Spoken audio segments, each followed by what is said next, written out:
बिस्मिल्लाहिर्रहमानिर्रहीम रब्बिश्रह ली सदरी व यस्सिर ली अमरी वहलुल उक़दतम मिन लिसानी यफ़क़हू क़ौली। स्टूडेंट, आज हमारा जो है यूनिट 16 और ये जो यूनिट 16 है ना, इसमें हम पढ़ने जा रहे हैं अल्कोहल्स एंड फिनोल्स। यानी आज हमारा जो टॉपिक है वो अल्कोहल्स और फिनोल्स इससे रेलेवेंट है। ईथर्स पीएमसी में शामिल नहीं है। तो ये हमारा लेक्चर नंबर 22 है।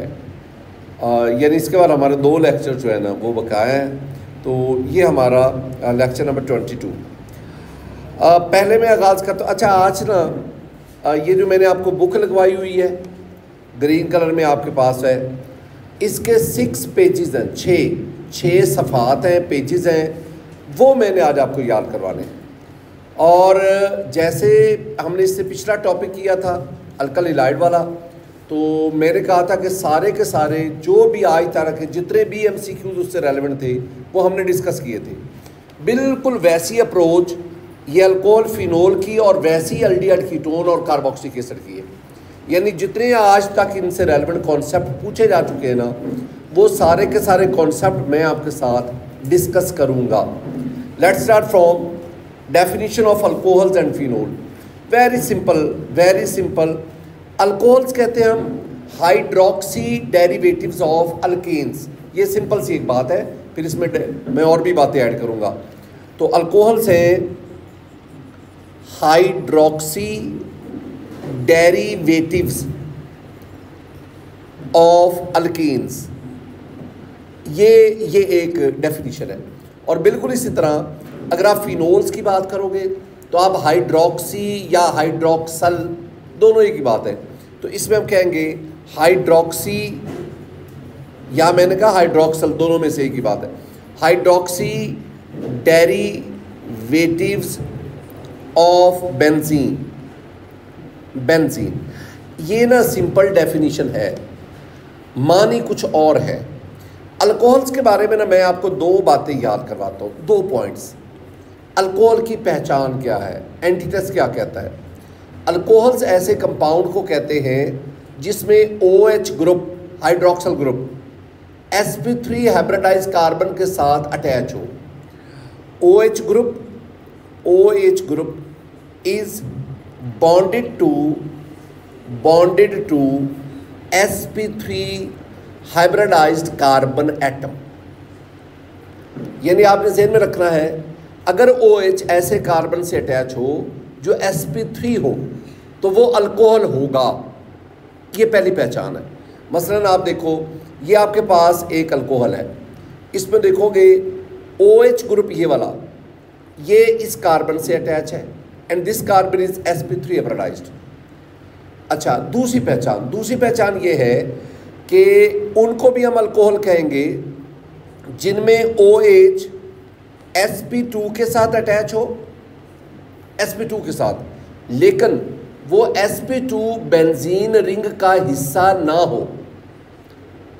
sp2 carbon but not a part of benzene ring, यानी वो बेंजीन रिंग का हिस्सा ना हो। ये दूसरी पहचान। और अगर OH sp2 कार्बन से अटैच हो और वो कार्बन बेंजीन रिंग का हिस्सा भी हो तो फिर हम उसे क्या कहेंगे, फिनोल। यानी OH is bonded to sp2 carbon atom which is a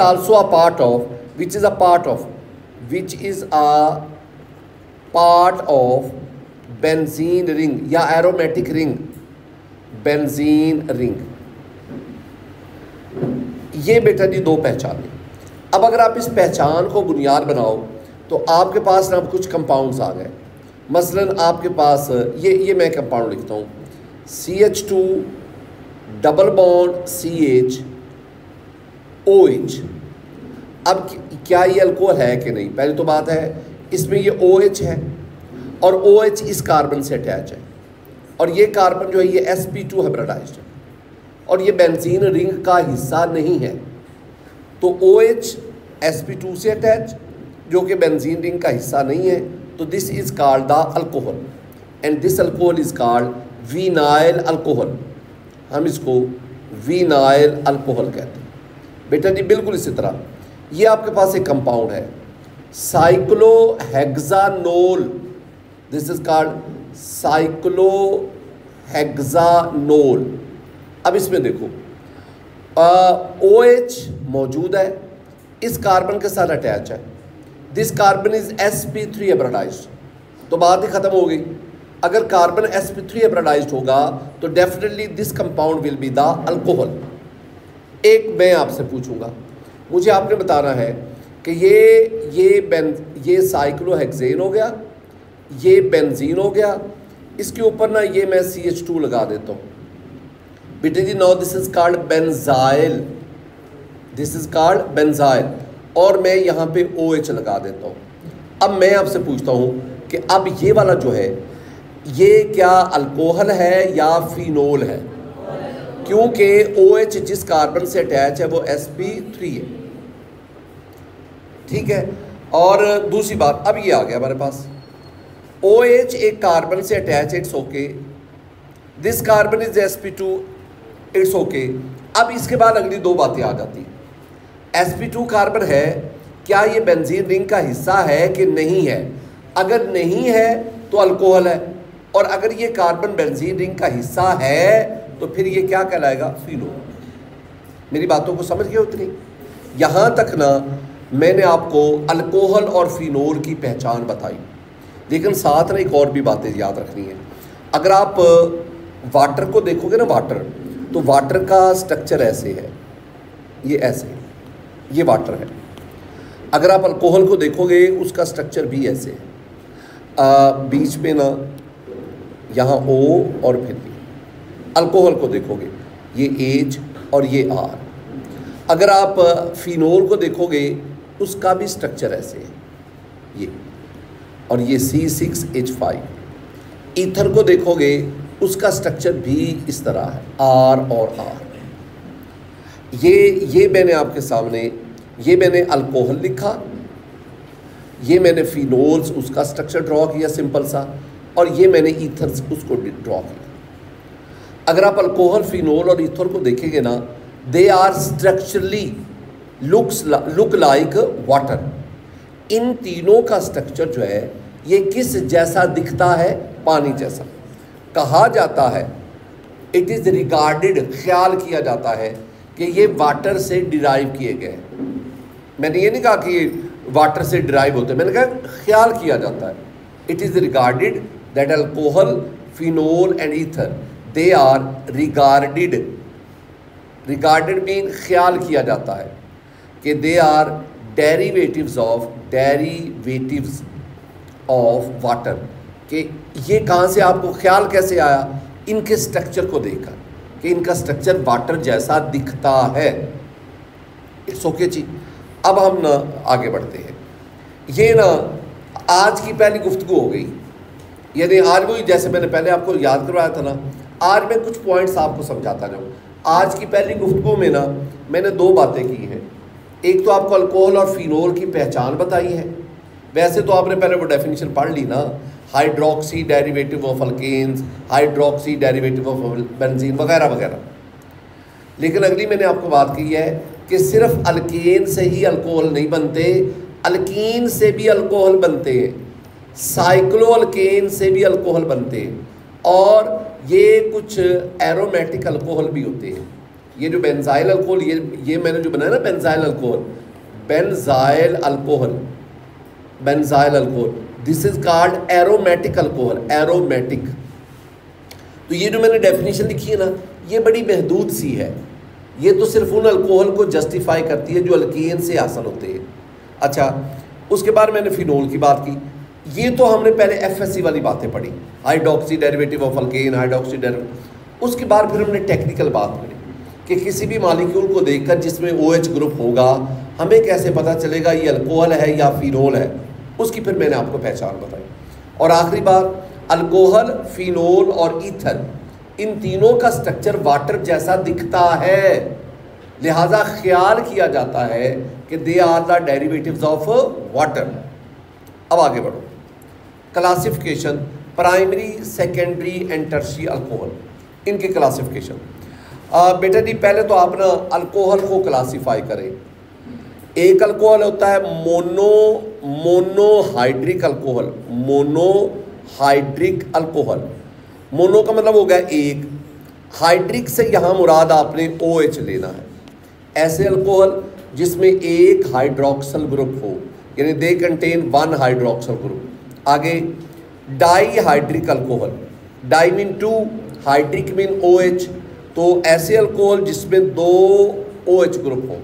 और फिर बिल्कुल इसी तरह polyhydric alcohol, poly mean many, poly mean several, तो ऐसे अल्कोहल जिसमें दो या दो से ज़्यादा ना हाइड्रोक्सल ग्रुप हो।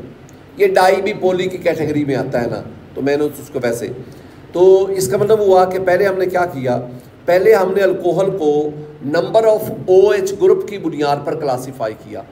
एक OH ग्रुप मोनोहाइड्रिक, दो डाईहाइड्रिक और दो से ज़्यादा है तो पॉलीहाइड्रिक। अब अगली बात, ये जो प्राइमरी अल्कोहल है, सेकेंडरी है और टर्शियरी अल्कोहल, ये बेटा जी सिर्फ मोनोहाइड्रिक की फर्दर क्लासिफिकेशन है। मोनोहाइड्रिक अल्कोहल ना जिनमें एक OH होता है, उसके आगे फर्दर उसको तीन हिस्सों में तीन टाइप्स है उसकी। एक को हम कहते हैं प्राइमरी, एक को सेकेंडरी और एक को टर्शियरी। मैं अक्सर आपसे कहता हूँ बेटा जी ये प्राइमरी, सेकेंडरी और टर्शियरी अल्कोहल तलाश करना कोई मुश्किल नहीं है। सिर्फ आपने क्या देखना है कि OH ग्रुप जो है ना वो किस कार्बन से अटैच है। आपने सिर्फ इस कार्बन की नेचर देखनी है। अगर ये प्राइमरी कार्बन है तो वो अल्कोहल प्राइमरी अल्कोहल होगा, अगर ये सेकेंडरी कार्बन है, टर्शियरी कार्बन है, तो वो सेकेंडरी और टर्शियरी अल्कोहल होगा। मसलन ये आपके पास एक टाइप आ गई, गौर से देखो, ये OH ग्रुप है, ये इस कार्बन से अटैच है। अब ये कार्बन प्राइमरी है, 1 डिग्री है। क्यों? क्योंकि ये कार्बन डायरेक्ट एक कार्बन से अटैच है।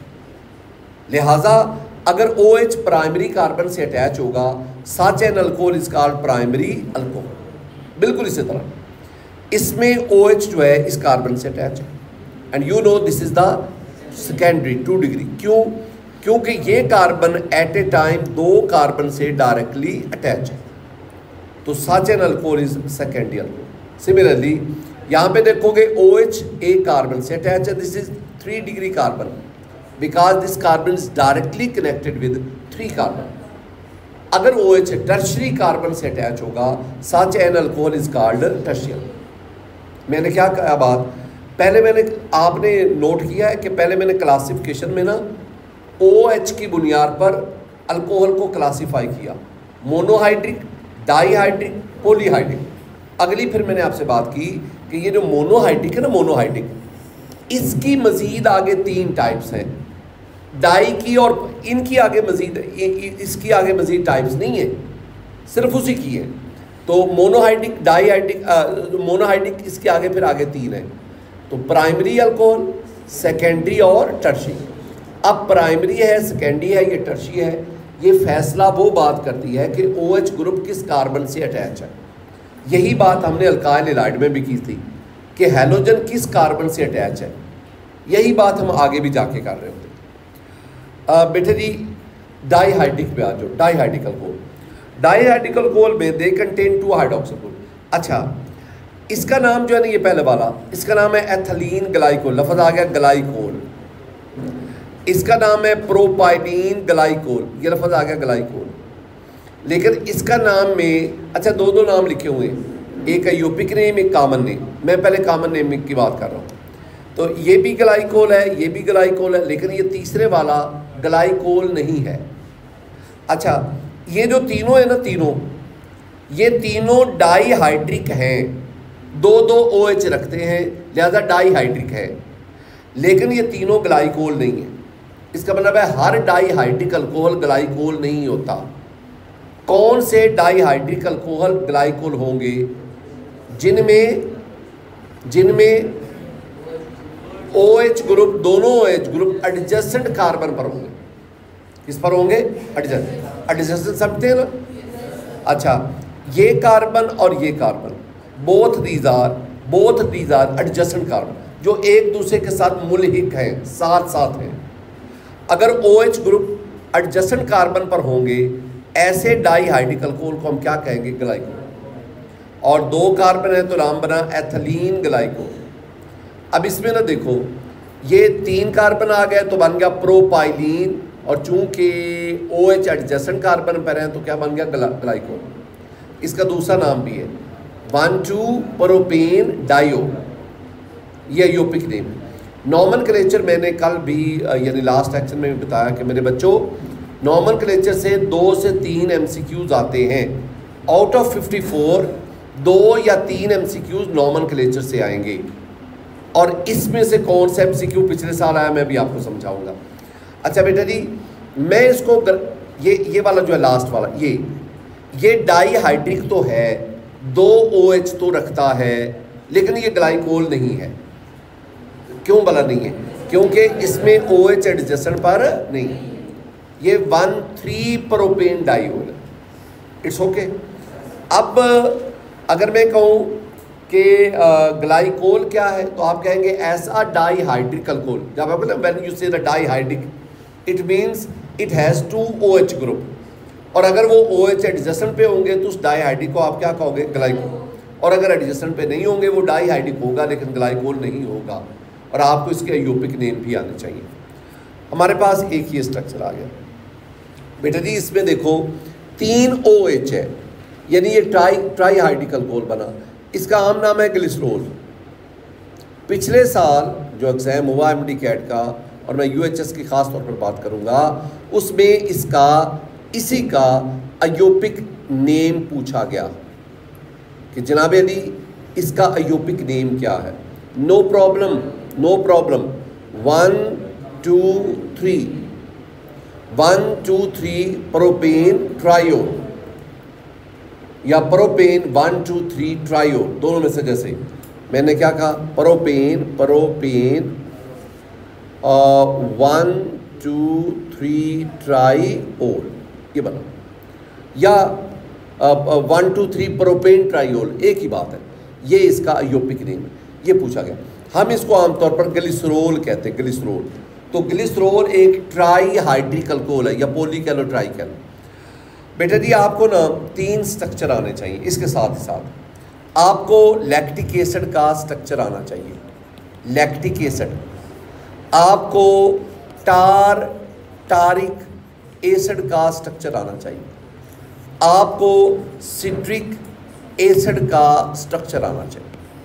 ये आपने ना मेरी खातिर ये तीनों इनके स्ट्रक्चर याद करने हैं।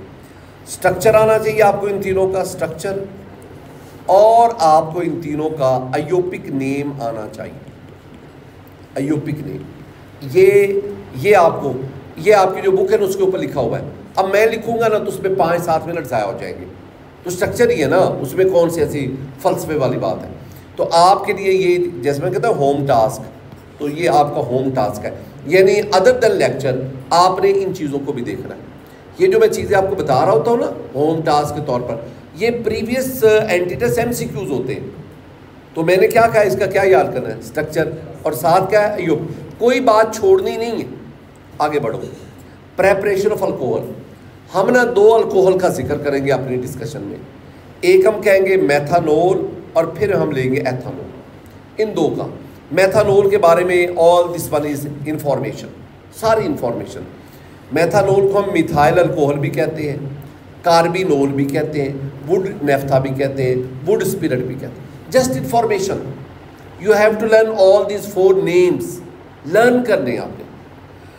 Has a sharp wine like odour, शराब जैसी तेज चुभन, एंड बर्निंग टेस्ट। वैसे टेस्ट का मतलब ये नहीं कि इसको पिया जाए, ये तो जहर होती है, ये तो पिए तो बंदे फौरन डेथ हो जाती है। तो वैसे वो टेस्ट बता रहे हैं। Only alcohol which is more acidic, this one is very important point. तमाम अल्कोहल वाटर से वीक एसिड होते हैं सवाए एक के, एंड दैट इज मेथनॉल। अब आपसे MCQ क्या देखो ना, when there is exception there is an MCQ। Which of the following alcohol is more acidic than water? Methanol. और ज़रूरी नहीं वो मेथनॉल का नाम दे, दे में से द कार्बिनोल, वो कार्बिनोल कह सकते हैं। अब आप कहें सर हमने तो कार्बिनोल पढ़ा नहीं, तो ये पढ़ाया नहीं आपको, carbinol is also the methanol. ठीक है जी। अब आगे ये रिएक्शन इसका पेटार्ट में प्रोसेस है जिसके ज़रिए ये वाटर गैस होती है। अब ना इंफॉर्मेशन के अंदर इंफॉर्मेशन है, एमसीक्यू के अंदर एमसीक्यू छुपा हुआ है। ये वाटर गैस है। आपसे क्वेश्चन पूछा जा सकता है कि वाटर गैस किन दो गैसेस का कॉम्बिनेशन है? तो water gas is a combination of carbon monoxide and hydrogen. ये एमसीक्यू है वाटर गैस के बारे में, ये एमसीक्यू। तो वाटर गैस जब इसका ये तमाम कैटलिस्ट याद करते हैं तो आपके पास ये मेथानॉल मिथाइल अल्कोहल हासिल होता है। आपने सिर्फ इतनी बातें मेथानॉल के बारे में जाननी। Methanol is the first member of alcohol family, ये पहला उसका मेंबर है। The second one is ethanol. Ethanol बहुत बहुत अहम मेंबर है, बहुत अहम। इतना अहम है कि जब हम आमतौर पे कहते हैं ना यार वो किसी भी दुकान पे जाते हैं तो आप कहते हैं कि वो अल्कोहल देना भाई। अब अल्कोहल तो एक तो नहीं है, अल्कोहल तो एक फैमिली ऑफ कंपाउंड है। वो तो उसमें ना मेथनॉल, एथेनॉल, प्रोपानॉल, अभी आप पढ़ के ग्लिसरॉल, ग्लाइकोल वगैरह, डाईहाइड्रिक, वो सारे अल्कोहल है। लेकिन आप दुकान पे जब जाते हैं आप कहते हैं यार वो अल्कोहल देना, तो आम तौर पर अल्कोहल से मुराद क्या लिया जाता है? एथेनॉल। मेरी बात को समझे हो ना? आम तौर पर अल्कोहल से मुराद एथेनॉल कॉमनली। लेकिन अगर वहाँ पे दुकानदार कोई केमिस्ट्री का स्टूडेंट होगा ना तो वो आपसे डेफिनेटली आगे से क्वेश्चन करेगा, वो भाई कौन सा अल्कोहल। लेकिन वो अननोन आदमी होगा तो वो कहेगा हाँ जी ठीक है, वो आपको एथेनॉल पकड़ा देगा और उसको शायद एथेनॉल लफ्ज़ का भी ना पता हो, वो उसी अल्कोहल को ही हर चीज़ समझता हो। आए next, ethanol is also called ethyl alcohol, yes, spirit of wine, yes, और ग्रेन अल्कोहल, ये इसके तीन नाम हैं। आगे आए preparation of ethanol. Ethanol preparation के बहुत से मेथड हैं, लेकिन दुनिया में ये एथेनॉल से मुराद ये आम शराब नहीं होती, ये बात उसको एथेनॉल। दुनिया में सबसे ज़्यादा एथेनॉल जिस प्रोसेस से प्रिपेयर किया जाता है दैट इज़ द फर्मेंटेशन, सबसे ज़्यादा। यानी this is use for large scale preparation of ethanol. दुनिया में सबसे ज़्यादा एथेनॉल शराब इस मेथड से, फर्मेंटेशन जब भी एशियन का लफ्ज़ आता है, एशियन मीन प्रोसेस, और उससे पहले फर्मेंट जो है वो लफ्ज़ फरवर से आया। फरवर का मतलब क्या होता है? To boil. बहरहाल let's take the definition. Fermentation क्या है? It is the biochemical process. दो लफ्ज़ आ गए, बायो भी आ गया, केमिकल भी आ गया। जब लफ्ज़ बायो आता है ना तो इशारा होता है कि यहाँ पे ऑर्गेनिज्म इन्वॉल्व है। जब लफ्ज़ बायो आता है, बायोकेमिकल आता है, तो इशारा होता है कि यहाँ पे enzyme will act as catalyst. This one is very important. When we say the biochemical, it means here something involve the living organisms, here something involve the enzymes, and the enzymes here act as a catalyst. तो biochemical ऐसे chemical reaction जिसमें enzyme as catalyst act करते हैं, which occur in the presence of certain enzyme. आगे बात, which are secreted by microorganism such as yeast. ये कुछ बातें। अब ना ये जो फर्मेंटेशन प्रोसेस है ये एनएरोबिक प्रोसेस है और दूसरा क्या है? एक्सोथर्मल। ये पहले बुक्स में नहीं लिखा होता था। एक दफ़ा वो जो फेडरल में होता है ना टेस्ट, एक तो आप देते हैं ना एमडी कैट, तो फेडरल वाले को क्या कहते हैं? नम्स का जो टेस्ट होता है। अच्छा, तो नम्स के टेस्ट में एक दफ़ा आया था, उसके बाद फिर मैंने इसको लेक्चर का हिस्सा बना लिया कि बच्चों को ये बताना है कि फर्मेंटेशन एक एनारोबिक है और एक्सोथर्मल। अच्छा ना, एक ना बहुत ऑथेंटिक बुक है, बहुत बड़ी बुक है ऑर्गेनिक केमिस्ट्री की, उसके अंदर कोई 100 से ज़्यादा पेजेस सिर्फ फर्मेंटेशन को एक्सप्लेन करते हैं, 100 से ज़्यादा पेजेस, और हर पेज के ऊपर एक ही बात लिखी हुई है। लिखा हुआ है नो एंजाइम, बल्कि no yeast, no yeast no enzyme, और no enzyme no fermentation. Fermentation. अब ये जो यीस्ट है ना, यीस्ट, अच्छा लफ्ज़ देखो ना, enzyme, en mean inside, inside के अंदर, और जाइमोस मीन यीस्ट। तो एंजाइम के मानी ही यीस्ट के अंदर पाई जाने वाली चीज़। यीस्ट के अंदर कहा जाता है 33 एंजाइम पाए जाते हैं। यीस्ट एक ना यूनिसेलुलर माइक्रो ऑर्गेनिज्म होता है, ये बायो में आप पढ़ते होंगे, यूनिसेलुलर माइक्रो ऑर्गेनिज्म है, और इसकी रैपिड ग्रोथ होती है, तेज़ी से ये फैलता है, और उसके अंदर तकरीबन 33 एंजाइम्स होते हैं, और उसी से ही लफ्ज़ एंजाइम भी आया। ये जो एंजाइम की टर्म है, ये सबसे पहले ना बर्जीलियस ने इस्तेमाल की थी, ये जो लफ्ज़ है। तो यीस्ट नहीं, एंजाइम नहीं, एंजाइम नहीं तो फर्मेंटेशन नहीं। ये एक ना लाइन थी जो मैं वैसे आपके नॉलेज में लाना चाहता हूँ। बेटा जी, नेसेसरी कंडीशन, ये MCQ आता है, विच of the following is not necessary condition for fermentation, या विच ऑफ द फॉलोइंग वगैरह वगैरह। 4 कंडीशन है। ऑप्टिमम टेम्परेचर इतना होना चाहिए, असल में ना ऑप्टिमम टेम्परेचर, ये रेंज इन्होंने बता दी, रेंज।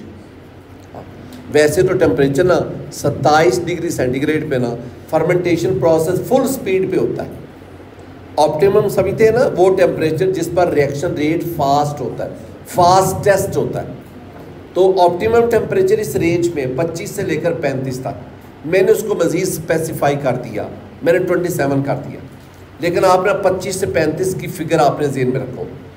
प्रॉपर एरेशन, 2 बातें, ना तो एब्सेंस ऑफ एयर हो, एब्सेंस ऑफ एयर, ये पीछे हमने पढ़ा था कि ये क्या प्रोसेस है, एनारोबिक। अच्छा, अगर ना तो एब्सोल्यूट, आप बिल्कुल ये नहीं कह सकते कि बिल्कुल हवा है ही नहीं, और ना प्लेंटी ऑफ एयर, ना बहुत ज़्यादा, ना एब्सेंस ऑफ एयर हो, ना प्लेंटी ऑफ एयर हो, बहुत ज़्यादा हवा भी नहीं होनी चाहिए। प्रॉपर एयरेशन थोड़ी बहुत चाहिए, इतनी चाहिए कि वो यीस्ट ज़िंदा रह सके। वो यीस्ट माइक्रो ऑर्गेनिज्म है, उसको ज़िंदा रहने के लिए ऑक्सीजन चाहिए, उतनी हो कि वो, अगर वो ज़िंदा रहेगा तो एंजाइम प्रोड्यूस करेगा, और एंजाइम प्रोड्यूस होता रहेगा तो फर्मेंटेशन इंश्योर होगी। अगली बात, डाइल्यूशन ऑफ सॉल्यूशन, ये भी एक फंडा है।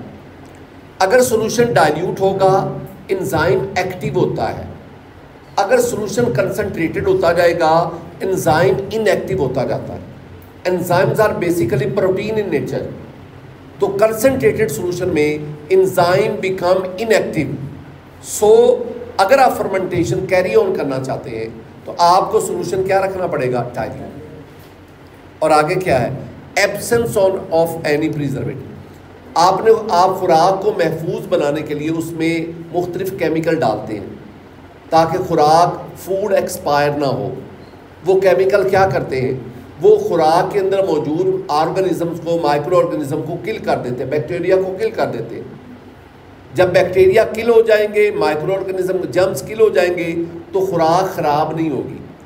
उन केमिकल्स को जो खुराक को महफूज करने के लिए, जो जर्म्स को किल करने के लिए इस्तेमाल करते हैं, उन केमिकल्स को हम कहते हैं प्रिजर्वेटिव। अब फर्मेंटेशन के दौरान आपने प्रिजर्वेटिव्स यूज़ किए तो ये तो यीस्ट को किल कर देंगे, और जब यीस्ट किल हो जाएगी एंजाइम प्रोड्यूस नहीं होगा, और अगर एंजाइम नहीं होगा तो फर्मेंटेशन भी नहीं। ये 3 कंडीशन आपने इंश्योर करनी है। अगर ये 3 कंडीशन इंश्योर करोगे तो फर्मेंटेशन होगी। उसके बाद आप मोलेसिस, अगर आप मोलेसिस को देखोगे ना, बेटा जी पहली बात, मोलेसिस क्या होता है, इसको ना वो मेरा लेक्चर सुनना, मैंने उसमें इसकी वीडियो वगैरह भी दिखाई है। मोलेसिस ले लो, C12H22 लेवल, उसकी हाइड्रोलिसिस करवाओ। ये ना, ये इक्वेशन आपको याद करनी पड़ेगी, मुझे मेरा ना टाइम इस पर ज़ाया ना करवाओ। ये इक्वेशंस आपको याद करनी पड़ेगी, ये याद करनी है। अब ऊपर वाली इक्वेशन मोलेसिस से आप किस तरह इथाइल अल्कोहल बनाते हो, नीचे वाली इक्वेशन में आप स्टार्च से इथाइल अल्कोहल कैसे बनाते हो, इसमें कौन कौन से रिएक्शन हो रहे हैं, और इसमें कौन कौन सा एंजाइम यूज़ हो रहा है। इन्वर्टेज, जाइमेज, डायास्टेज, माल्टेज, ज़ाइमेज़, इनको कंपैरिजन से याद करना। अब ये इक्वेशन याद करना, ये भी आपका ना होम टास्क है। ये नहीं कि बाकी चीज़ें आपने नहीं करनी, होम टास्क से मुराद है कि इस चीज़ों को आप लिख लिख के याद करो, बार बार रट्टे लगाओ। बेटा जी नेक्स्ट कुछ टर्म है रेक्टिफाइड स्पिरिट। ये 95% एथेनॉल इसका रेक्टिफाइड स्पिरिट। जब आप फर्मेंटेशन करवाते हैं ना, फर्मेंटेशन, तो फर्मेंटेशन से जो आपके पास अल्कोहल हासिल होता है ना, वो 12 to 14% होता है, ये एथेनॉल होता है। और इसमें तकरीबन 86 to 88% पानी होता है, वाटर होता है। ये वाला ना, ये वो अल्कोहल है जो किससे हासिल हुआ, फर्मेंटेशन से। अब ये भी सवाल आता है कि भाई ये आपने 12 to 14% ले लिया, इससे ज़्यादा परसेंटेज वाला एथेनॉल क्यों हासिल नहीं होता? तो हम कहते हैं कि अगर इससे ज़्यादा होगा ना तो ये सोल्यूशन कंसनट्रेट होता जाएगा। और अभी यार मैंने कंडीशन में एक क्या बताइए, डाइल्यूशन। तो मैक्सिमम फर्मेंटेशन से, फर्मेंटेशन प्रोसेस से इस रेंज में आपके पास एथेनॉल बनता है। और अगर मैं कहूँ कि जनाब अली आप ना मुझे 95%, 95.5% एथेनॉल बना के दें जिसमें सिर्फ 4.5% पानी है, तो फिर क्या करेंगे? फिर ना हम इसको यहाँ से ये ले जाएंगे, ठीक है ना। हम इसकी फ्रैक्शनल डिस्टिलेशन करते जाएंगे, फ्रैक्शनल डिस्टिलेशन, वो फ्रैक्शनल डिस्टिलेशन करते जाएंगे और आपके पास ये हासिल होगा। इसे कहते हैं रेक्टिफाइड स्पिरिट। ये एफडी मीन फ्रैक्शनल डिस्टिलेशन। तो ये आपने कैसे हासिल किया? ये आपने फर्मेंटेशन से हासिल किया। उस अल्कोहल की आपने क्या की? Fractional distillation. आपके पास क्या बन गया? Rectified spirit. इसकी मज़ीद आगे फ्रैक्शनल डिस्टिलेशन नहीं होती, फ्रैक्शनल डिस्टिलेशन इसकी नहीं होती। क्यों? क्योंकि ये एक कहाँ पे लिखा ही कोई नहीं इधर, क्योंकि ये एक AZEO एजियोट्रॉपिक मिक्सचर होता है। अब अगला एक MCQ आ गया, तो फिर आप क्या करते हैं? मैं कहता हूँ नहीं, मुझे 100%, मुझे 100% एथेनॉल चाहिए। एथेनॉल, ये जो 4.5% वाटर है, इसको भी निकालो। तो फिर आप क्या करते हैं? आप इसके अंदर एक ऐसा सब्सटेंस डालते हैं जो कुछ पानी जज़ब कर लेता है। वो कैल्शियम ऑक्साइड होता है, कैल्शियम ऑक्साइड। वो लाइम होता है, लाइम। तो आप रेक्टिफाइड स्पिरिट के अंदर लाइम डालते हैं, वो कुछ पानी जज़ब कर लेता है और इसकी परसेंटेज ये चेंज हो जाती है। जब परसेंटेज चेंज होगी तो फिर ये एजियोट्रॉपिक मिक्सचर नहीं रहता, फिर इसकी मज़ीद फिर इसकी फ्रैक्शनल डिस्टिलेशन हो जाती है और उससे आपके पास ये अल्कोहल बनता है। This is called absolute alcohol.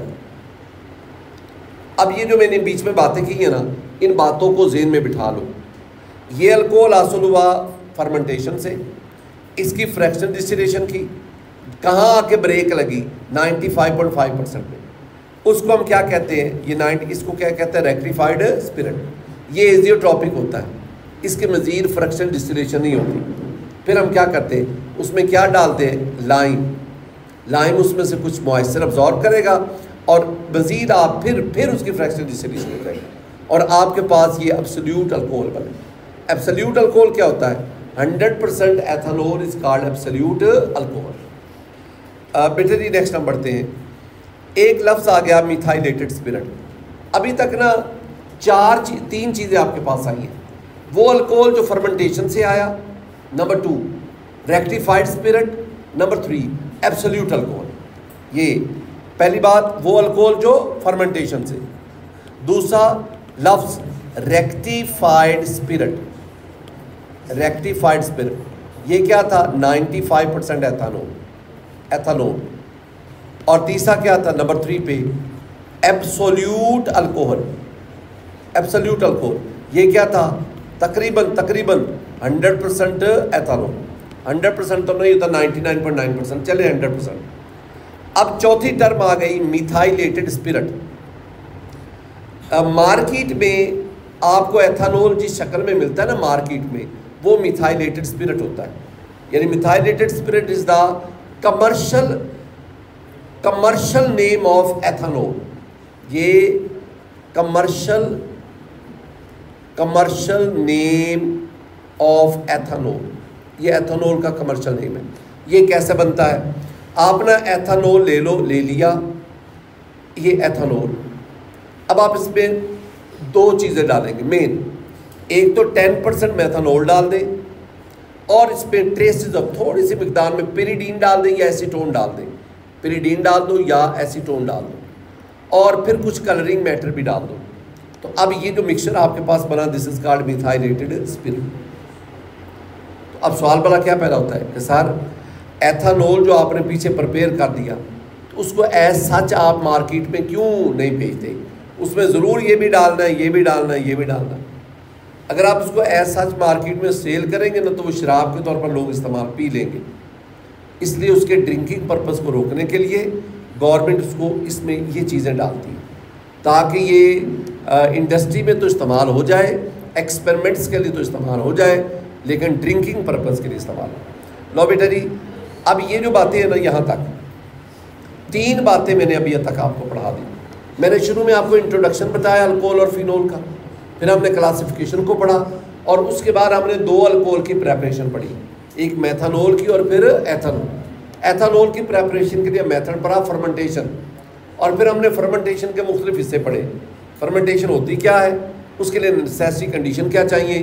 हमने मोलेसिस से फर्मेंटेशन, फिर स्टार्च से फर्मेंटेशन, फिर हमने 4 टर्मिनोलॉजी पढ़ी। 4 वो अल्कोहल जो फर्मेंटेशन से हासिल होता है 1, रेक्टिफाइड स्पिरिट 2, एब्सोल्यूट अल्कोहल 3 और मिथाइलेटेड स्पिरिट 4। ये इतनी बातें आपको आनी चाहिए। Which enzyme is not involve in the fermentation of, तो इसमें यूरिएज नहीं है। आगे आ जाओ। Alcohol obtained by fermentation only, मैंने कहा था 12 to 14%, ये आ गया। और एक और, which of the following compound is used as a drying agent in order to get absolute alcohol? Calcium oxide. हाँ जी बेटे जी, इसके बाद हम चलते हैं एक और बहुत अहम टॉपिक की तरफ, that is reactions of alcohols. आप ना अल्कोहल के बहुत सारे रिएक्शन पढ़ेंगे, बहुत सारे। मैं आपको अल्कोहल के ना 2 रिएक्शन वैसे समझाता हूँ, फिर इधर से आके हम पढ़ते हैं। 2 रिएक्शन अल्कोहल के, अल्कोहल के 2 रिएक्शन में जस्ट आपको ना समझाने के लिए सुनना। अल्कोहल के ये 2, वैसे तो और भी कई हैं ना, हम ऑक्सीडेशन पढ़ेंगे, डिहाइड्रेशन पढ़ेंगे, वगैरह वगैरह। 2 मेन, नंबर 1 अल्कोहल के एसएन रिएक्शंस, और नंबर 2 अल्कोहल के electrophilic substitution, ES reactions. SN reaction nucleophilic substitution, ES reaction electrophilic substitution, 2 किस्म के।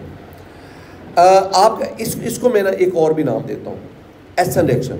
अल्कोहल के वो रिएक्शन इन विच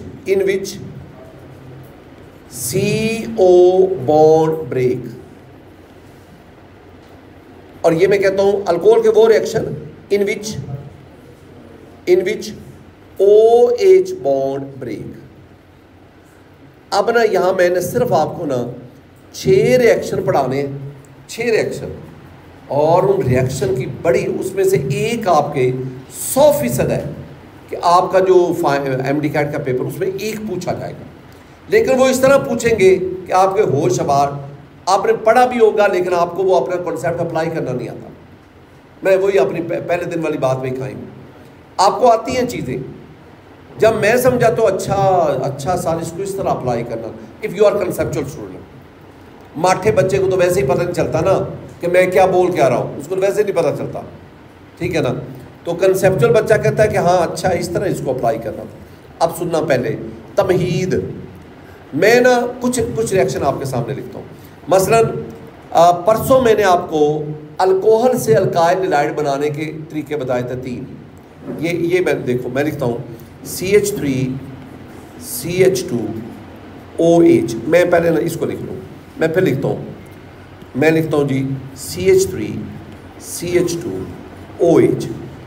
अगेन मैं एक दफ़ा फिर लिख देता हूँ, CH3 CH2 OH, ये आ गया।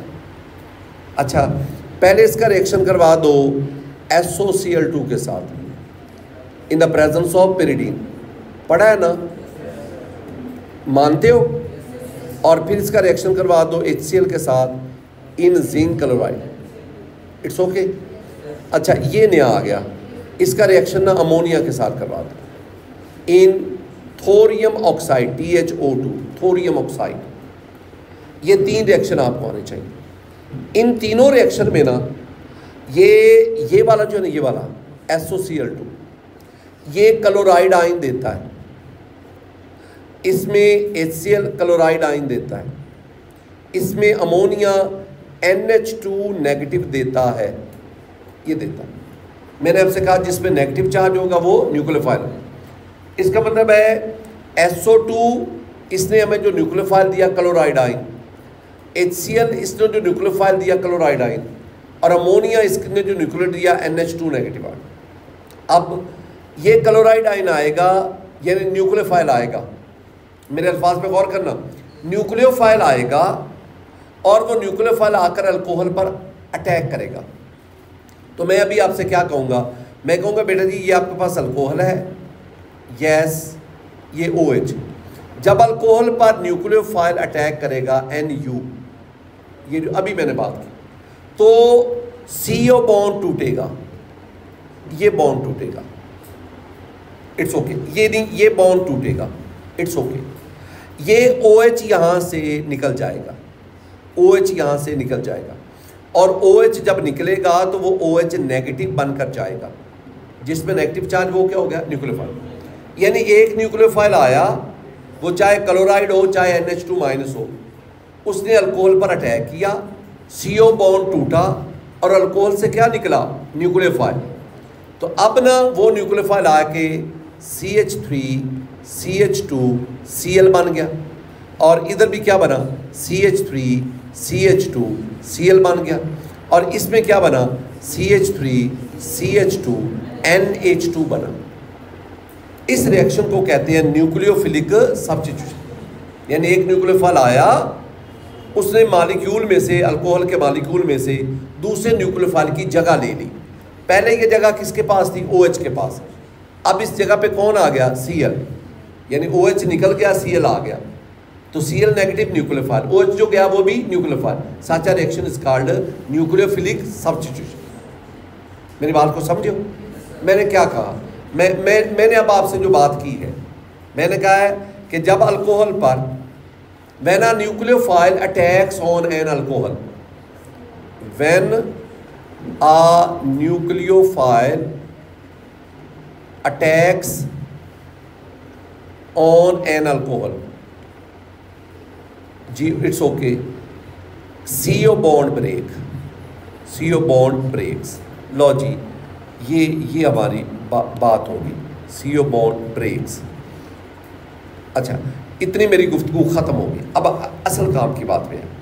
बेटा जी, ये जो मैंने आपको बात बताई ना कि अल्कोहल ने रिएक्शन किया, CO बॉन्ड ब्रेक हुआ वगैरह, न्यूक्लियोफिलिक सब्स्टिट्यूशन, ये सिंगल स्टेप रिएक्शन नहीं है, इसमें इंटरमीडिएट इन्वॉल्व है। और इसमें जो रिएक्शन इंटरमीडिएट इन्वॉल्व है ना, reaction intermediate, that is carbocation. वो क्या, कार्बोकैटाइन। अब आपसे ना पहला क्वेश्चन पूछा जा सकता है, इन तीनों में से कोई एक रिएक्शन दिया जा सकता है, और वो कह सकते हैं कि हजूर वाला बताओ इन तीनों रिएक्शन में कौन सा रिएक्शन इंटरमीडिएट इन्वॉल्व है। The answer will be carbocation. General क्या है कि जब अल्कोहल में CO बॉन्ड टूटता है, तो जब ये बॉन्ड टूटेगा ना, तो ये अल्कोहल पहले कार्बोकैटाइन में कन्वर्ट होगा। अब कार्बोकैटाइन का स्टेबिलिटी ऑर्डर आपको पता है, tertiary stable, stability order, stability order, order, stability, reactivity नहीं, स्टेबिलिटी। तो टर्शरी जो है, tertiary carbocation, more stable secondary, that is more stable then primary. अब ना कुछ बच्चे ना बातों को मिक्स करते हैं।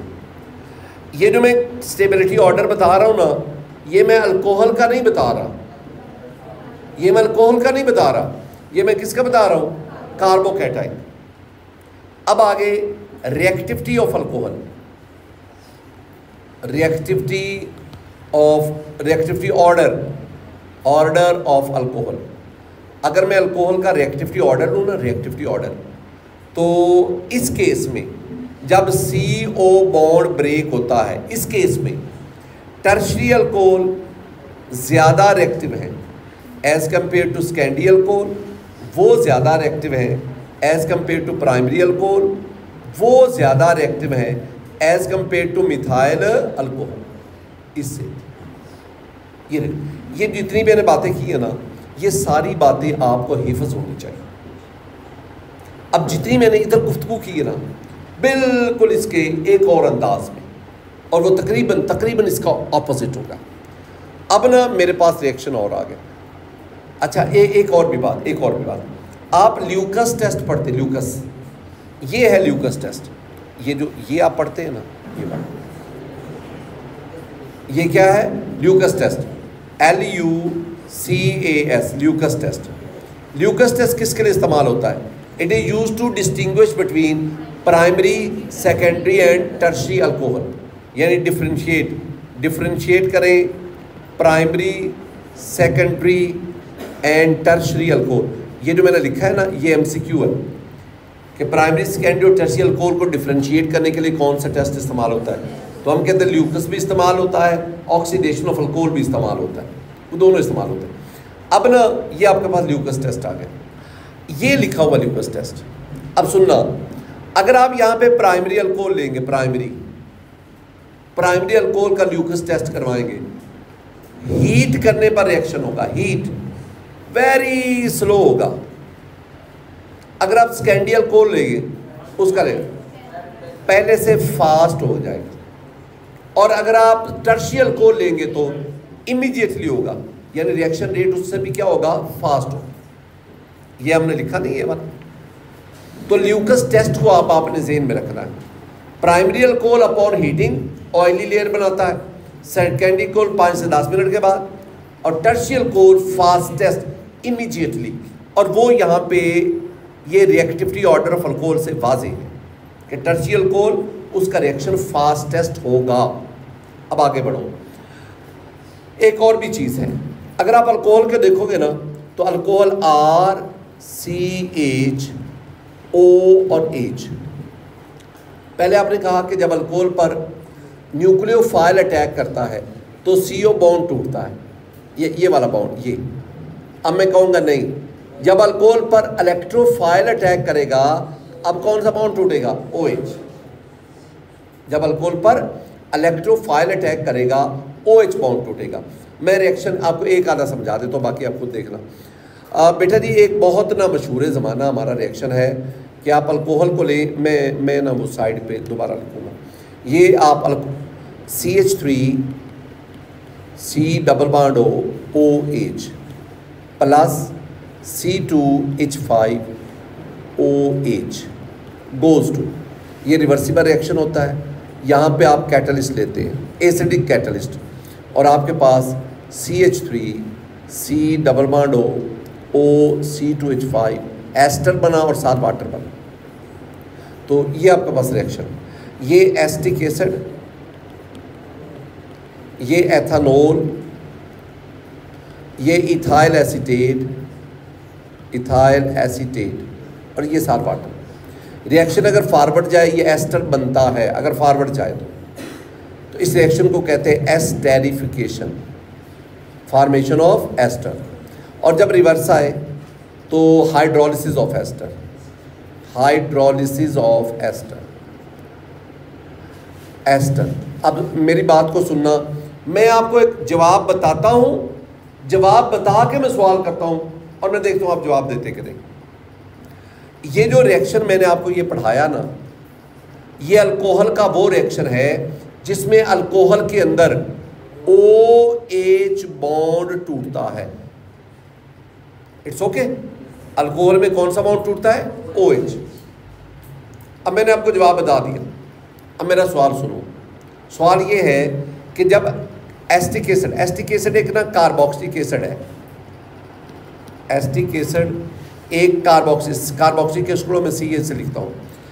जब किसी कार्बोक्सिलिक एसिड का एथेनॉल मीन है अल्कोहल, जब कार्बोक्सिलिक एसिड का अल्कोहल से रिएक्शन करवाएं in the presence of acid catalyst, ester बनता है, साथ वाटर बनता है, ये बनता है। अब मेरा सवाल है, वाटर बनने के लिए हमें चाहिए H, हमें चाहिए OH, दो चीज़ें चाहिए। अब ना ये एसिड है, ये अल्कोहल है, ये एसिड है। बताओ वाटर बनने के लिए ये जो हाइड्रोजन आयन है ये कौन देगा, एसिड देगा या अल्कोहल देगा? बताओ। हम तो पढ़ते नहीं है कि एसिड H पॉजिटिव देता है, लेकिन यहाँ पे बॉन्ड कौन सा टूट रहा है? OH। किसका बॉन्ड टूट रहा है? अल्कोहल का। और बॉन्ड टूटने पर ये हाइड्रोजन कौन देगा? अल्कोहल देगा। मेरी बात को समझे हो ना? तो ये आपके पास एक रिएक्शन। अब अगला क्वेश्चन आता है कि ये कार्बोक्सिलिक एसिड है, एक प्राइमरी। अब ना अब एक थोड़ी सी, एक तो ये बात आ गई ना, OH बॉन्ड टूटा। जिस तरह इसमें इंटरमीडिएट था ना, रिएक्शन इंटरमीडिएट कार्बोकैटाइन, इधर जो रिएक्शन इंटरमीडिएट है ना, रिएक्शन इंटरमीडिएट, वो एक RO नेगेटिव है। इसे कहते हैं एल्क ऑक्साइड आयन। क्या बोलते हैं इसे हम एल्क ऑक्साइड आयन कहते हैं। इसका मतलब है, अब ये फर्क ज़हन में रखते जाना है। अब फ़र्क क्या है? फ़र्क क्या है? ये रिएक्शन था SN रिएक्शन, ये रिएक्शन है ES रिएक्शन। वो इलेक्ट्रोफिलिक सब न्यूक्लियोफिलिक, वो इलेक्ट्रोफिलिक। इसमें अल्कोहल का CO बॉन्ड टूटा, इसमें अल्कोहल का OH बॉन्ड टूटा। It's okay. CO बॉन्ड कब टूटा? जब अल्कोहल पर न्यूक्लियोफाइल ने अटैक किया। OH बॉन्ड कब टूटा? जब अल्कोहल पर इलेक्ट्रोफाइल ने अटैक किया। इसमें रिएक्शन इंटरमीडिएट कौन है? कार्बोकैटाइन। इसमें रिएक्शन इंटरमीडिएट कौन है? Elk oxide ion. जिस तरह आपने कार्बोकैटाइन का स्टेबिलिटी ऑर्डर देखा, एल्क ऑक्साइड आयन का बिल्कुल उलट है। यानी इधर कौन कार्बोकैटाइन में सबसे ज़्यादा स्टेबल कौन था? टर्शरी। तो इधर मिथाइल मेथॉक्साइड आयन ये सबसे ज़्यादा स्टेबल। उसके बाद कौन है? ये प्राइमरी एल्कोक्साइड आयन, फिर सेकेंडरी, और सबसे वीकेस्ट कौन है? Tertiary alcohol. अगली बात बहुत important, reactivity order of alcohols. बेटा जी आपने बिल्कुल इसके 180 पे जाना है। इधर मैंने क्या कहा था? टर्शियरी अल्कोहल ज़्यादा रिएक्टिव है। यहाँ आप कहोगे CH3OH सबसे ज़्यादा रिएक्टिव, और इधर टर्शियरी सबसे ज़्यादा, और इधर वो टर्शियरी क्या होगा? सबसे एंड पे आएगा। मेरी बात समझे हो ना? और इधर भी आपने 3 इक्वेशन याद की। इस सदफ ही आपको 3 इक्वेशन आनी चाहिए, मस्ट। एक मैंने बता दी, एक अल्कोहल का सोडियम से रिएक्शन करवाओ, एक अल्कोहल का ग्रिग्नार रिएजेंट से रिएक्शन करवाओ। तो सोडियम के साथ, कार्बोक्सिलिक एसिड के साथ, ग्रिग्नार रिएजेंट के साथ। इधर कौन कौन से रिएक्शन आपने याद करने? नंबर 1 अभी पढ़ा है ना, किसके साथ पढ़ा था? कार्बोक्सिलिक एसिड एसिटिक एसिड के साथ एस्टरिफिकेशन पढ़ा है। तो कार्बोक्सिलिक एसिड के साथ एक, दूसरा किसके साथ? सोडियम के साथ, और तीसरा आपने रिएक्शन किसके साथ याद करना है? Grignard reagent. ये सारी बातें मेरे बच्चों को आनी चाहिए। आओ ज़रा, ये लिखा हुआ है, रिएक्शंस ऑफ अल्कोहल, न्यूक्लियोफाइल ने अटैक किया, ये वाला बॉन्ड यहाँ से टूटा, आपके पास कार्बोकैटाइन बना। Order of reactivity tertiary alcohol सबसे ज़्यादा रिएक्टिव, सेकेंडरी ये आ गया। ये कार्बोकैटाइन का रिएक्टिविटी ऑर्डर, ये वो एग्जांपल जो अभी मैंने आपको लिख के दी। It's okay. बिल्कुल इसी तरह जब इलेक्ट्रोफाइल अटैक करेगा OH बॉन्ड टूटेगा। ये टूट गया, जब ये बॉन्ड टूटा तो आपके पास ये एल्क ऑक्साइड आयन बना। आर्डर ऑफ रिएक्टिविटी अल्कोहल क्या है? मिथाइल अल्कोहल सबसे ज़्यादा, और टर्शियरी अल्कोहल जो पहले केस में सबसे ज़्यादा रिएक्टिव था, OH बॉन्ड टूटने के केस में ये लीस्ट।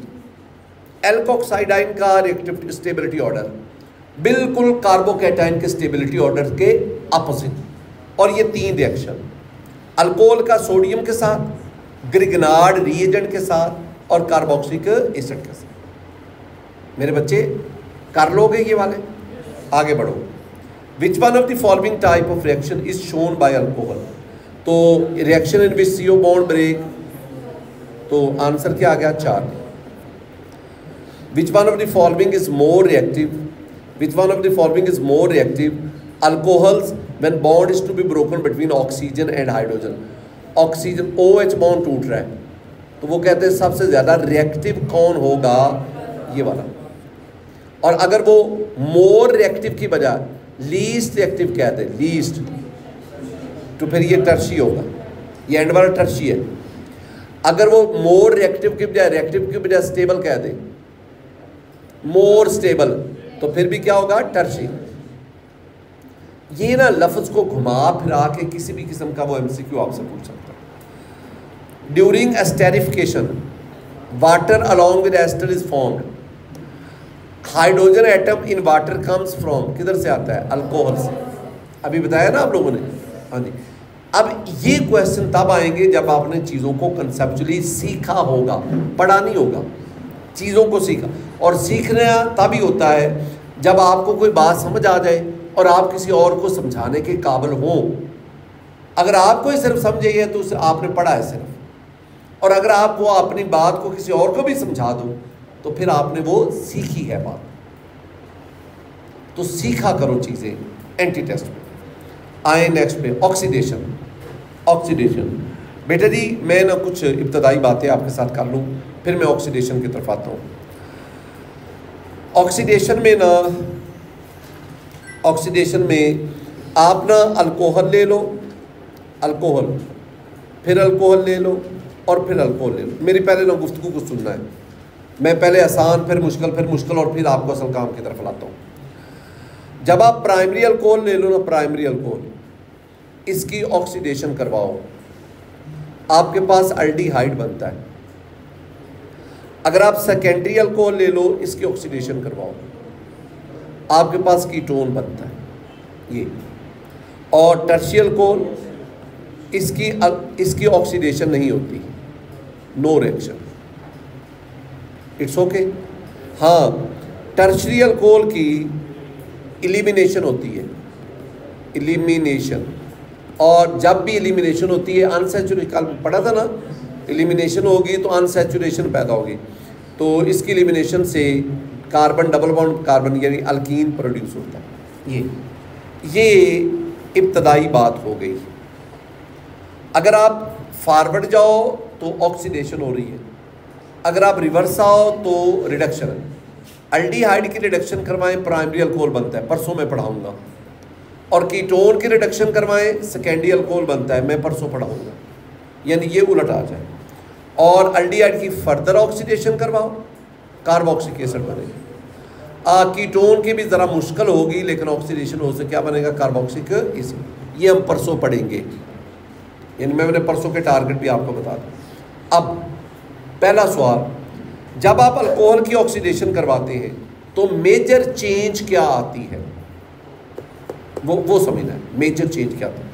ये अल्कोहल जो है ना, उसमें ये कार्बन है, इसके साथ OH लगा हुआ है, इस कार्बन के बड़े नाम है, इस कार्बन के बड़े नाम, इसको हम अल्फ़ा कार्बन कहते हैं। अल्फ़ा वो कार्बन जिस पर फंक्शनल ग्रुप लगा होता है, उसे क्या कहते हैं? अल्फ़ा। इसको हम अल्कोहलिक कार्बन भी कहते हैं, अल्फ़ा भी और अल्कोहलिक भी। चले अल्फ़ा ले लो, अल्कोहलिक पे आपके मुंह लटक गए हैं कि एक नया लफ्ज़ आ गया, मौत पड़ गई है, तो वो ये भी याद करना पड़े।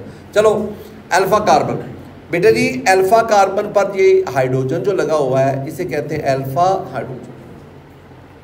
ऑक्सीडेशन के दौरान सिर्फ ये होता है, ऑक्सीडेशन के दौरान, कि ये वाला है ना हाइड्रोजन, अल्फ़ा हाइड्रोजन, ये कन्वर्ट होकर इसकी जगह पे ऑक्सीजन आ जाता है। ये चेंज आता है सिर्फ, और कोई चेंज नहीं आता, ये चेंज आता है ये। अब देखो ना, ये जो आपके पास टर्शियरी अल्कोहल है, मैं कहा इसकी ऑक्सीडेशन नहीं होती, इसलिए इसकी ऑक्सीडेशन नहीं होती कि टर्शियरी अल्कोहल के पास अल्फ़ा हाइड्रोजन नहीं होता। तो ऑक्सीडेशन में क्या होता है? ऑक्सीडेशन ऑफ अल्कोहल में ये जो अल्फा हाइड्रोजन है it converts into C double bond O, carbon के ऊपर डबल बॉन्ड O ऑक्सीजन। जब कार्बन के ऊपर डबल बॉन्ड होता है तो या वो होगा एल्डिहाइड या वो क्या होगा कीटोन। अब ये मैंने अब अगली बात आ गई, मैं अल्कोहल की ऑक्सीडेशन करवाना चाहता हूँ, चाहे प्राइमरी या सेकेंडरी है, उसके लिए we need the oxidizing agent. Oxidizing agent the best oxidizing जो आपकी बुक्स में लिखा हुआ है that is acidified potassium dichromate K2Cr2O7 H2SO4। बेटा जी ये जो एसिडिफाइड पोटाशियम डाइक्रोमेट है ना, इसमें क्रोमियम की ऑक्सीडेशन स्टेट +6 है। अब टेक्निकल बातें समझना, पोटाशियम डाइक्रोमेट में डाइक्रोमेट है, क्रोमेट नहीं है, डाइक्रोमेट। क्रोमियम की ऑक्सीडेशन स्टेट +6, अगर क्रोमियम की ऑक्सीडेशन स्टेट +6 होगी तो उसका कलर ऑरेंज होगा। क्या होगा? ऑरेंज। अब जब ये पोटाशियम डाइक्रोमेट बतौर ऑक्सीडाइजिंग एजेंट काम करता है ना, ये अल्कोहल को ऑक्सीडाइज करके एल्डिहाइड में कन्वर्ट करेगा। जब ऑक्सीडाइजिंग एजेंट दूसरे को ऑक्सीडाइज करता है, खुद क्या हो जाता है? रिड्यूस, और रिड्यूस होकर इसकी ऑक्सीडेशन स्टेट Cr3+ में कन्वर्ट हो जाता है। और ये जो क्रोमियम थर्ड आयन है this is green in colour. तो इसका मतलब क्या हुआ? वो सोल्यूशन जो पहले आपके पास ऑरेंज था, जो पोटाशियम डाइक्रोमेट एसिडिफाइड था, जब आप उसमें अल्कोहल डालेंगे एल्डिहाइड तो बन जाएगा, लेकिन उसका ऑरेंज कलर किस कलर में चेंज हो जाएगा? ग्रीन। और ये शो करता है कि उसकी ऑक्सीडेशन स्टेट +6 से कम होकर कितनी होगी? रिड्यूस हो गया। जो रिड्यूस होता है वो ऑक्सीडाइजिंग एजेंट होता है, वो दूसरे को ऑक्सीडाइज करता है, खुद क्या हो जाता है? रिड्यूस। It's okay. अब ये मैंने ना जितनी बातें आपको उधर बताई है ना, अब वो इस पेज पे लिखी हुई है, नोट कर लो। Oxidation, primary alcohol oxidises to aldehyde, ethanol acetaldehyde बन गया, एथेनॉल एसेटल्डिहाइड। और ये मैंने अभी आपको बताया, ये है उसका कलर जब आप Cr+6 लोगे, और ये उसका कलर आ गया जब वो रिड्यूस हो गई, सॉरी +3 हो गया, +3। बेटा जी ये स्कैंडियल कोल है, ये स्कैंडियल कोल ऑक्सीडाइजेस टू कीटोन, और ये फिर आपके पास ये रिएक्शन आ स्कैंडियल कोल।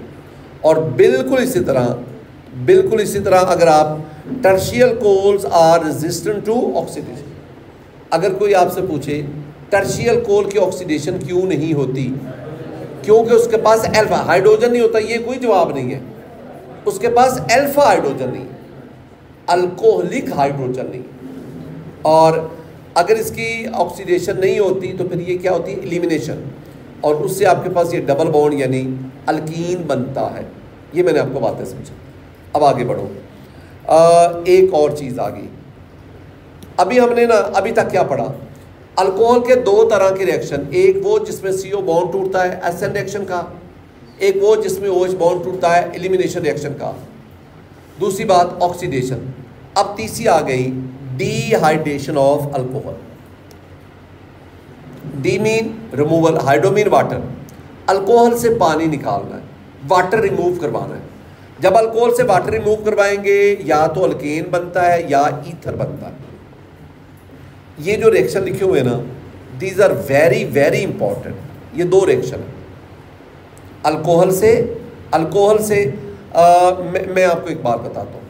बात ये है कि मेरे पास ये 2 अल्कोहल हैं, CH3 CH2 OH। चले मैं ना आप लोगों की इजाज़त से ना ये 3 को ना यूँ कर देता हूँ, CH2 और H में इधर कर देता हूँ, ठीक है। एक और बात CH3 CH2 OH प्लस मैं फिर इसको लिखता हूँ HO CH2 एंड CH3। अच्छा ज़रा गौर करोगे ना, दोनों केसेस में ऊपर मैंने एथेनॉल लिया, इथाइल अल्कोहल, ये एथेनॉल है, लेकिन मैंने ना एक मॉलिक्यूल लिया, और यहाँ मैंने ये भी एथेनॉल लिया और ये भी एथेनॉल लिया, 2 मॉलिक्यूल लिए। 2 मॉलिक्यूल, ऊपर एक लिया, ये कार्बन जिस पर फंक्शनल ग्रुप है अल्फा कार्बन, इसके एडजेसेंट बीटा कार्बन। अब आप डिहाइड्रेशन करवाएं, अभी यहाँ जो यूज़ करने ना उसका मैं बताता हूँ आपको।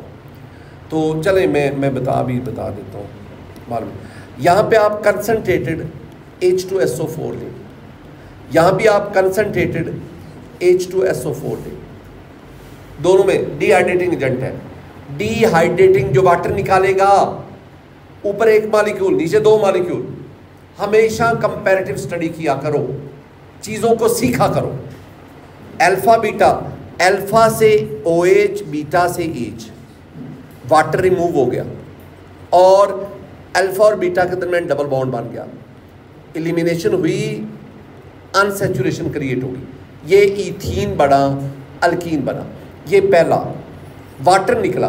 अब इधर भी देखो, 2 पानी के मॉलिक्यूल, 2 एथेनॉल के मॉलिक्यूल, एक ने OH दिया, एक ने H दिया, यहाँ भी वाटर निकला, लेकिन फ़र्क है, ऊपर वाले केस में वाटर सिर्फ एक मॉलिक्यूल से रिमूव हुआ, नीचे वाले केस में वाटर 2 मॉलिक्यूल से रिमूव हुआ, वाटर निकल गया। अब यहाँ पे CH3, CH2, O, CH2 and CH2. This is called ether and this is diethyl ether. ether, diethyl। एक और भी बात, ऊपर जो बॉन्ड टूटे बॉन्ड, ये CO बॉन्ड टूटा, ये टूटा, इधर भी ये वाला बॉन्ड टूटा, CO बॉन्ड टूटा, तो दोनों में CO तो सेम टूट रहे हैं। इधर एक और भी बॉन्ड टूट रहा है, और वो कौन सा? Carbon hydrogen. इधर जो दूसरा बॉन्ड टूट रहा है वो ये वाला है, ऑक्सीजन हाइड्रोजन, यानी दूसरा बॉन्ड जो इधर टूटा ऑक्सीजन हाइड्रोजन, और इधर जो दूसरा बॉन्ड टूटा कार्बन हाइड्रोजन।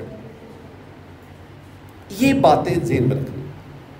ये यूनिमोलेकुलर डिहाइड्रेशन हो रही है एक ही मॉलिक्यूल में से, और ये क्या है? बाईमोलेकुलर डिहाइड्रेशन। इधर प्रोडक्ट अल्कीन बन रहा है, इधर प्रोडक्ट क्या बन रहा है? ईथर।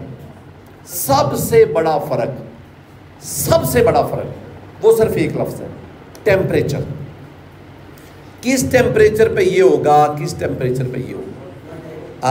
अब देखना, अगर टेम्परेचर बेटा आप 140 तक लेते हैं ये वाला, और प्राइमरी अल्कोहल लेते हैं, प्राइमरी अल्कोहल 140 तो ईथर बनेगा, और प्राइमरी अल्कोहल लेते हैं और 180 तक लेते हैं तो फिर आपके पास क्या, यानी इधर 180 है और इधर क्या है 140। ये जो कंपैरिजन है 180 और 140, ये तब है जब आप दोनों जगहों पे कौन सा अल्कोहल ले रहे हैं? प्राइमरी। मेरी बात को समझिए, मैं जिस एंगल से चीज़ों को डील करता हूँ ना, जिस नुक्ता नज़र से मैं इक्वेशन को देख रहा हूँ, मेरी नज़र से, मेरी आंखों से, मेरे नुक्ता नज़र से आपने चीज़ों को देखना कि रिएक्शन में हमने क्या क्या याद करना है। अब ये देखो ना, ये एक नहीं, ये कई सवाल पड़े हुए हैं कि उसमें ऊपर वाला ये क्या है? ये यूनिमोलेकुलर डिहाइड्रेशन है, और नीचे वाला क्या है? बाईमोलेकुलर डिहाइड्रेशन। 2 मॉलिक्यूल आ गए, ऊपर वाले में ब्रेकेज ऑफ CH बॉन्ड, और नीचे वाले में ब्रेकेज ऑफ CO और OH बॉन्ड। हर एक चीज़ को, ऊपर वाला किस टेम्परेचर 140, 180, और नीचे वाला क्या है 1। अब ना दानश्वर अक्लमंद बच्चा वो इस टेम्परेचर को भी याद करता है। वो कहता है जी ऊपर भी CO टूटा था, नीचे भी CO टूट रहा है, ये तो ठीक हो गया। ऊपर CH टूटा है, नीचे OH टूटा है, इसका मतलब है CH तोड़ने के लिए ज़्यादा एनर्जी चाहिए, और OH तोड़ने के लिए एनर्जी क्या चाहिए? कम चाहिए। बात समझते हो ना? इस लेवल तक बच्चे स्टडी करते हैं। और ये जो मैं आपको मुख्तलिफ बातें बताता हूँ ना, ये शायद शुरू में जब मैं टीचिंग शुरू की थी, शायद मुझे इन बातों का नहीं पता था। स्टूडेंट आके कहते सर क्या इस तरह भी हो सकता है सर? वो फिर मैं कहता अच्छा इस तरह भी सोचना चाहिए। फिर मैं अपने ना वो सोचने के अमल को, स्टडी के अमल को बढ़ाता गया, बढ़ाते बढ़ाते ये 25 साल हो गए। अब पता चला है इससे किस किस्म के क्वेश्चन बच्चों को पूछे जा सकते हैं। मेरी बात को समझ रहे हो ना? तो आगे आओ। Ethanol can be converted into ethanoic acid, तो बाय द ऑक्सीजन। एथेनॉल से एथेनॉल बनेगा, एथेनॉल से एथेनोइक एसिड। एथेनॉल इसकी ऑक्सीडेशन, एथेनॉल जिसे आप एसिटाल्डिहाइड कहते हैं, उसकी ऑक्सीडेशन एथानोइक एसिड, और एथानोइक एसिड हम किसे कहते हैं? Acetic acid. When excess ethanol is heated at 140 पे और बहुत ज़्यादा, तो इन द प्रेजेंस ऑफ ये वाला, तो प्रोडक्ट आपके पास क्या बनेगा? Ethoxy ethane. ये डाईइथाइल ईथर का दूसरा नाम है ना, इथॉक्सी इथेन। अच्छा, नेक्स्ट आओ, which of the following test help us to distinguish between primary secondary? नहीं, दोनों ही है बेटा जी, दोनों। अभी मैंने आपको बताया नहीं था, तो उसमें भी उसका आपको कलर नहीं बता रहा था कि ऑरेंज कलर चेंज होकर ग्रीन हो गया, तो ऑक्सीडेशन हुई तो ग्रीन हुआ है ना। हाँ, दोनों ही, both A and B. How will you distinguish between methanol and ethanol? किसके जरिए? आइडोफॉर्म, पता है ना, आइडोफॉर्म टेस्ट। किसी भी ऐसा अल्कोहल, अब सुनना मेरी बात को वेटेज दीजिएगा कि मैं क्या कह रहा हूँ, मैं क्या बोल रहा हूँ। ऐसा अल्कोहल यानी कौन सा अल्कोहल आइडोफॉर्म टेस्ट देता है, ये मेरा आपको समझाने का है। यानी आप किसी को बता सके कि आइडोफॉर्म टेस्ट सारे अल्कोहल नहीं देते, चंद एक देते, वो कहता कौन देते, तो आप उसको समझाओ। आप कहें जी ये कार्बन है, इस कार्बन पर OH लगा हुआ है, तो ये हो गया अल्फा कार्बन, जिस पर फंक्शनल ग्रुप अल्फा। अगर ऐसा अल्कोहल जिसमें अल्फा कार्बन पर कम अज कम एक मिथाइल ग्रुप लगा होगा, इधर हो नीचे हो, इधर हो जिधर भी एक मिथाइल ग्रुप, तो वो आयोडीन के साथ मिलेगा इन द प्रेजेंस ऑफ NaOH, और वो आपको आइडोफॉर्म बना के देगा CH3। ये आइडोफॉर्म होता है। कौन सा अल्कोहल? ऐसा अल्कोहल जिसमें अल्फा कार्बन पर एटलीस्ट एक मिथाइल ग्रुप। अब आप ना मिथाइल अल्कोहल को देखो, COH मिथाइल अल्कोहल, और कार्बन के साथ 3 हाइड्रोजन है, ये CH3OH मैंने लिख दिया। अब ये अल्फा कार्बन है, इसके पास तीनों हाइड्रोजन है, इसके पास कोई मिथाइल ग्रुप नहीं, इसका मतलब ये आइडोफॉर्म टेस्ट नहीं देगा। एथानोल को देखो, एथानोल CH3COH, ये CH2 होता है, ये आ गया। अब ये वो कार्बन है जो अल्फा कार्बन। अब इस कार्बन पर एक हाइड्रोजन, एक मिथाइल, एक हाइड्रोजन, मतलब इस कार्बन पर एक अल्फा मिथाइल ग्रुप है। तो ऐसा अल्कोहल जिसमें अल्फा कार्बन के पास कम से कम 2 हो जाए, 3 हो जाए, मैं उसकी बात नहीं, मैंने कहता एक कम से कम होना चाहिए। तो अब ये आइडोफॉर्म टेस्ट देगा। मेथानोल नहीं देता, एथानोल देता है। जब 2 कंपाउंड में से एक टेस्ट दे, दूसरा ना दे, उस टेस्ट की बुनियाद पर आप उसको डिस्टिंग्विश कर सकते हैं। It's okay. अब ये एक मैंने आपको, बाकी आपने इस टेस्ट को देखना है वो क्या लिखा हुआ है। बेटा जी हमारे पास जी नेक्स्ट आओ, फिनोल्स आ गए। फिनोल मैंने पीछे आपको पढ़ाया है। फिनोल ऐसे अल्कोहल, सॉरी ऐसे कंपाउंड, हाइड्रोक्सी डेरिवेटिव बेंजीन, वो शुरू में हम पढ़ के हैं। तो अगर 2 OH आ जाए, 2 OH, हम इसे अगर दूसरा आर्थो पे आए कैटिकोल, अगर मेटा पे चला जाए रिसोर्सिनोल, पैरा पे चला जाए हाइड्रोक्विनोल।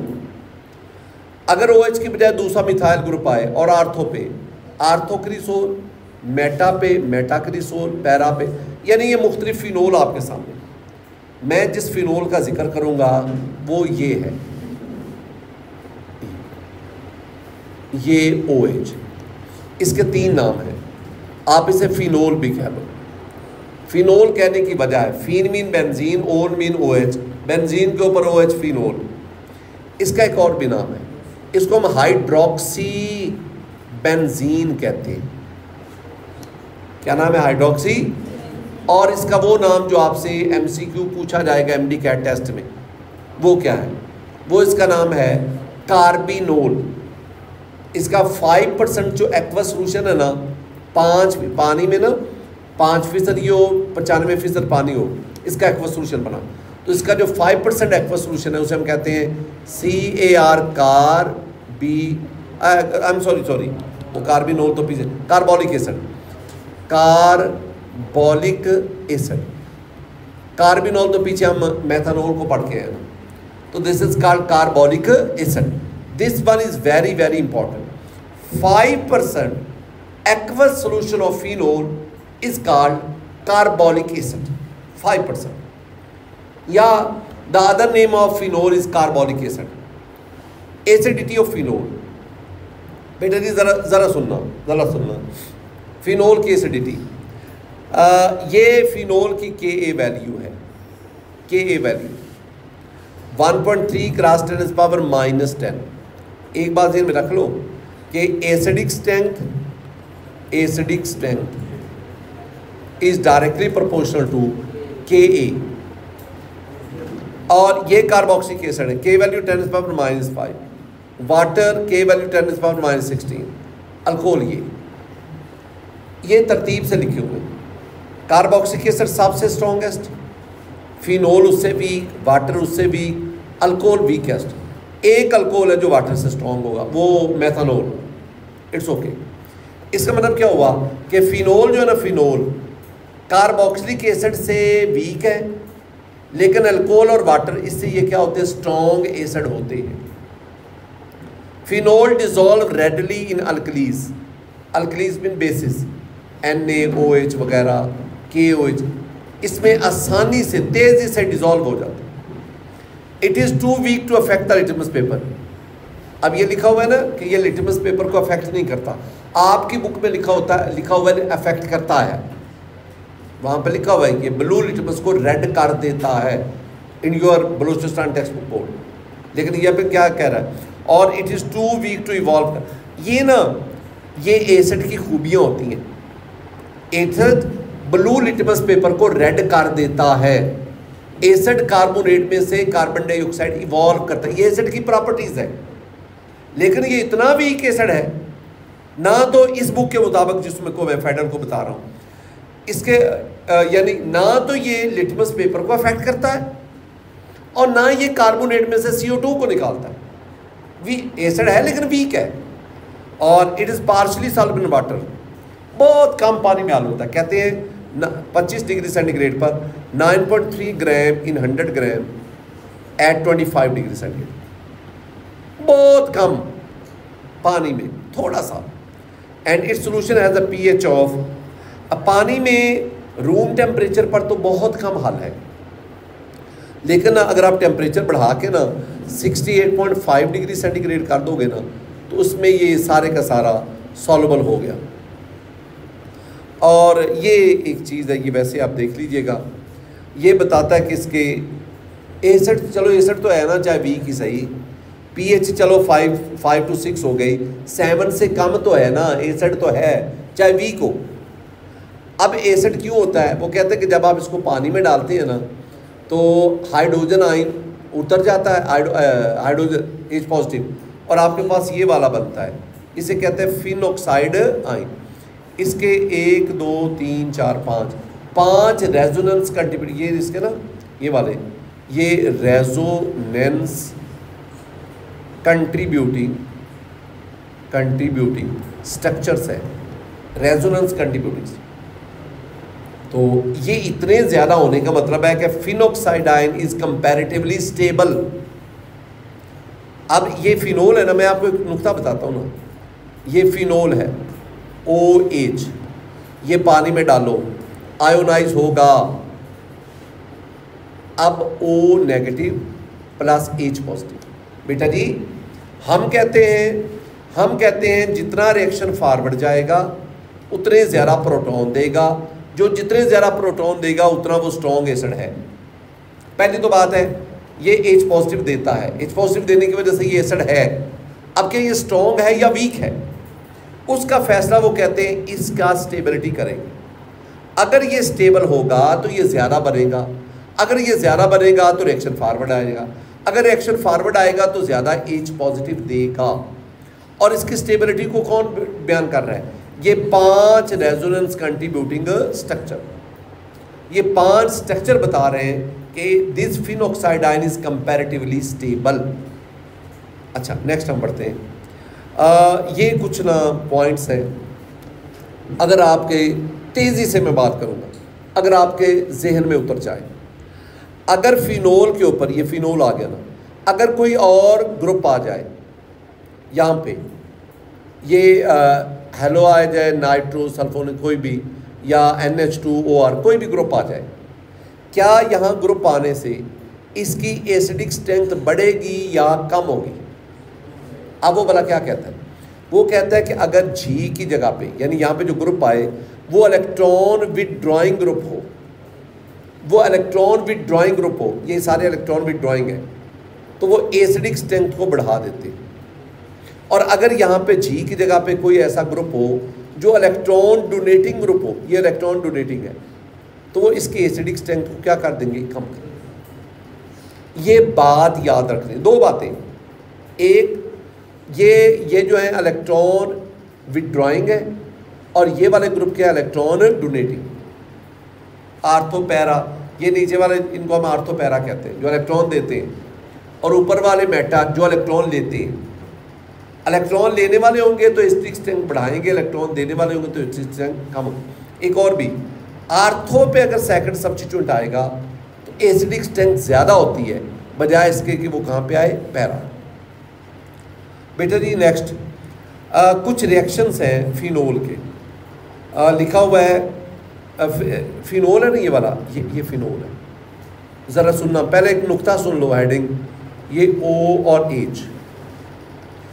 बेटा जी फिनोल के दो तरह के रिएक्शन हैं, एक जिसमें ये OH ग्रुप इन्वॉल्व होता है, इन विच OH ग्रुप, और एक जिसमें ये बेंजीन का रिंग इन्वॉल्व। दो तरह के रिएक्शन। अच्छा, MCQ पे आना, विच of the following reaction is not shown by phenol? Phenol कौन सा रिएक्शन नहीं देता? Reaction with NaOH, FeCl3, HX वगैरह वगैरह, अभी हम पढ़ते हैं। ये पहले reaction with HX, reaction with HX is not, अच्छा HX के साथ तो रिएक्शन देगा ही नहीं, ये वाला नहीं ना होता, ये वाला नहीं। हाँ, बाकी ये वाला, ये और ये तीनों रिएक्शन अभी हम पढ़ते हैं। पहला रिएक्शन NaOH के साथ। बेटा जी NaOH एक बेस है, फिनोल एक एसिड है। जब एसिड बेस के साथ रिएक्शन करेगा साल्ट और वाटर बनेगा। देखो ये एसिड है फिनोल, ये बेस है NaOH। जब रिएक्शन हुआ बेस ने OH दिया, एसिड ने H दिया, क्या बन गया? वाटर। और जहाँ से H निकला वहाँ पे Na, ये आपके पास प्रोडक्ट बना sodium phenoxide, this is the salt. अगला एक और रिएक्शन, ये वाला, ये जो रिएक्शन है ना, ये वाला रिएक्शन विद FeCl3। जितने आज के हमने रिएक्शन पढ़े हैं ना, सबसे अहम 3 reaction, very very very important reaction. सुनना, फेरिक क्लोराइड टेस्ट मशहूर तरीन टेस्ट है फिनोल का। फेरिक क्लोराइड का कलर होता है वायलेट। अच्छा, ये आपने ये अल्कोहल लिया, फेरिक क्लोराइड से रिएक्शन करवाया, आपके पास ये प्रोडक्ट बना। आपने कोई इक्वेशन याद नहीं करनी, कतन कोई ज़रूरत नहीं, सिर्फ आपने एक सिंपल चीज़ याद करनी कि फेरिक क्लोराइड के साथ फिनोल का रिएक्शन एक टेस्ट के तौर पर इस्तेमाल किया जाता है, और उस टेस्ट में फेरिक क्लोराइड का वायलेट कलर डिस्चार्ज हो जाता है। अगर फेरिक क्लोराइड किसी लिक्विड से रिएक्शन करे, किसी सब्सटेंस से, और उसका वायलेट कलर ख़त्म हो जाए, तो वो सब्सटेंस होगा phenol. This one is very very important, test of phenol. एक और ये हाइड्रोजन ऐड करें, ये जब आप हाइड्रोजन ऐड करेंगे ना, ये आपके पास 3 डबल बॉन्ड हैं, 3 डबल बॉन्ड, एक में हाइड्रोजन इधर, एक में इधर इधर, और वो तीनों डबल बॉन्ड क्या हो गया? ख़त्म। And this is the cyclohexanone.